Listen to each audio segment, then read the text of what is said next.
Here's my first question, Rob, and it wasn't the question I was intending to start with, but the main thing, as someone who can be like a little bit absolutely not religious at all, is the Bible true? There's different kinds of language. So there is literal language. The Greeks call it logos language. When you go to get your car repaired, you don't need the person to say to you, you know, we took apart your carburetor and it's in a bad mood.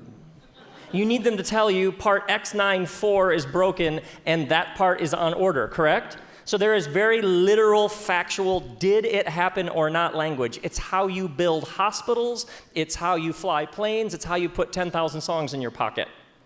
Precise as possible, literal, descriptive, definitive language. Then there is other kinds of language. If you ask me why I love my wife, Kristen, and I said, because she's 5'7", she was a psych major, drove a Honda, and she's from Arizona. You would say that's an odd relationship he has with his wife. But if you ask me, why do you love your wife? And I said, because when I fell in love with Kristen, it was like I found my other half.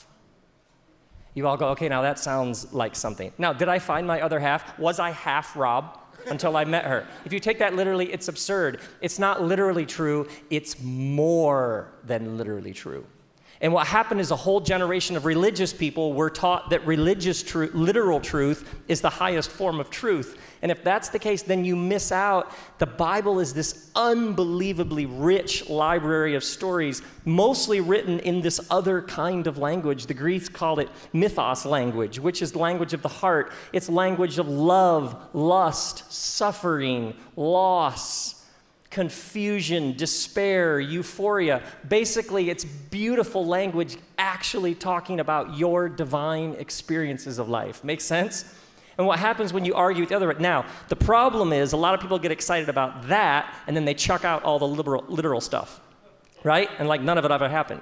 But the power to me is, like when you're going to talk about the Bible, the power to me is stories about actual people who had transcendent experiences.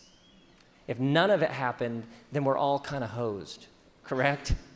But if in these stories you hear about people having these experiences of hope, forgiveness, grace, redemption, healing. Anybody here need some healing?